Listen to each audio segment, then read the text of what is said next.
It's been 101 days since the first case of COVID-19 was reported to the World Health Organization, the WHO. Experts are now predicting what will the next 100 days will look like. There's been an article in Britain, they've been talking about the next 100 days, but I've gone straight to the source. Tony Shepher is a businessman, former president of the Business Council of Australia, and he joins me now on Skype. Tony Shepher, how are you? Fine, Rowan, how are you? Good, Actually, mate. I'm bored. Terribly bored. There you go. OK, well, I've given you a little task to think about to relieve the boredom. First of all, what will the next 100 days look like? But then, more importantly, what will the next 12 months look like? Well, the next 100 days, nobody can really predict what it's going to look like, mate. It's very difficult to see. I think the projection is that we're winning on the curve, but who knows?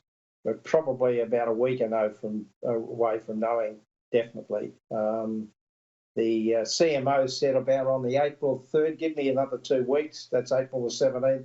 The new numbers will come in. That's the incubation period, and we'll probably have a much better idea how we're going against the curve. So hopefully, 100 days, we won't be looking too bad, but who can tell? Well, the key thing that obviously the economy is the huge worry, and the big question that Scott Morrison and Josh Frydenberg and Greg Hunt will be thinking about this weekend is how can we start to get the economy moving again? What would be your tips on the first measures, and how urgent is it? I guess the question is, can you hibernate an economy for a period of months? Look, I don't think you can. We have got some sectors that are going really well. Construction's still going, resources still going, agriculture's still going, freight's still going, manufacturing, thank God, is still going. And those sectors seem to be operating without any untoward problems. And they've got very strict procedures and protocols on it.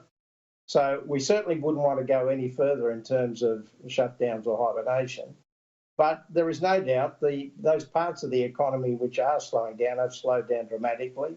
Productivity has fallen through the floor, and a lot of businesses are really struggling. And things like retail, automotive, they're just about done. Those sorts of businesses, of course, restaurants, bars, sport, of course, is suffering significantly.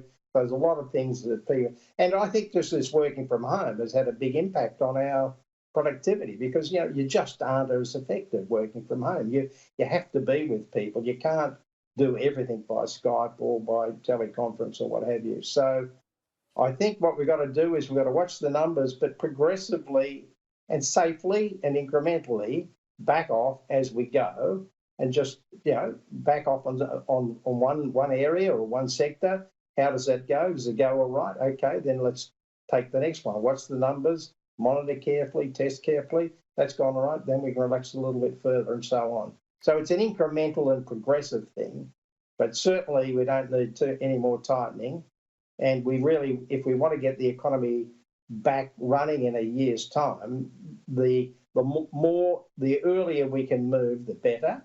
But you've got to run that against generating the crisis and the pandemic spreading. So it's a balance, and one that has to be done, I think, with a certain amount of sophistication and care, but I think we can do it. And as I said, there are sectors where they're going really well in this environment at the moment, and thank God they are.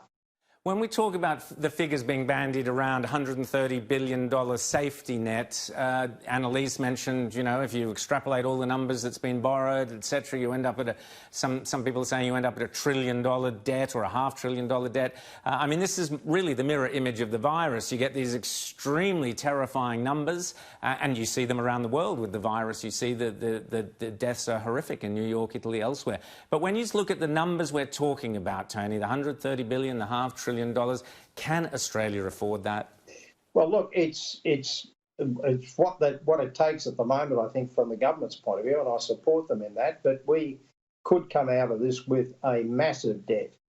When we set up the National Commission of Audit, I think we had a budget deficit and debt. The budget deficit was running at about $70 billion a year.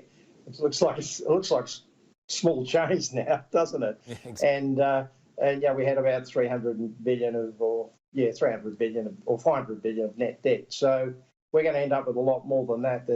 That's for sure. Fortunately, bringing the budget back to square has given us a lot more headroom than we would have had otherwise. So that's been good, but that will rapidly disappear. Now, this will leave, again, the problem is you leave then a debt for future generations to pay off. And it does restrict government spending because even at low interest rates, and we don't know how long that will last, by the way, in the financial markets going the way they're going. I would have some suspicions there. So we don't know how long that will last, but, we will leave a big legacy for later generations coming out of this. Now, and, of course, the temptation will be to raise taxes and what have you. And, of course, that then discourages investment in spending, of course. Well, Tony, is one of my concerns. You had Bob Carr rushing around last week going, oh, look, as usual, socialism's coming to the rescue of capitalism. That was his message. God almighty, get out of the 70s, Bob, get out. But what worries me, Tony, is, as I said at the top of the show, is our enterprise bargaining system, our award system. We've got red tape. We've got businesses going bankrupt simply because they filled in the wrong form or didn't know which wage went to which chef or sous chef. But all of that. Are we prepared? Are we ready for whatever lies ahead, whether it's a depression, as some people are saying? Are we fit and ready to fight back as an economy? No, we're not in many respects. I mean, there's some sectors that are really going well. But generally speaking, you've got to say the industrial relationship has got worse, in the last 20 years rather than better.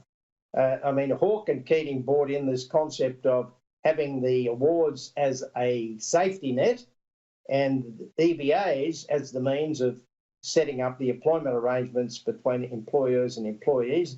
And generally speaking, that led to higher wages, higher productivity, and a win-win situation.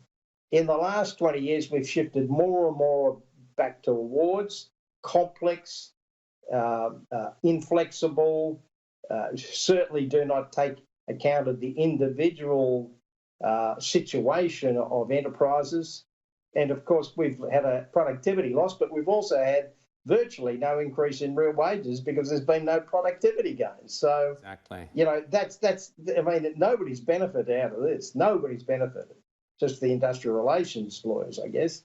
But we really do need to get back leaner and fitter if we are ever going to turn this economy around as we come out of this terrible crisis. I couldn't agree with you more, Tony. We need to recalibrate our thinking. We need to get rid of the kind of socialist albatrosses around our neck so that Australians can have a proper go at creating the wealth and prosperity that they deserve. Tony Shepher, always a pleasure to talk to you. Have a great Easter, and we'll chat to you again whenever these restrictions are lifted, or maybe sooner, who knows. Thanks, mate. Thank you, Rowan. Bye.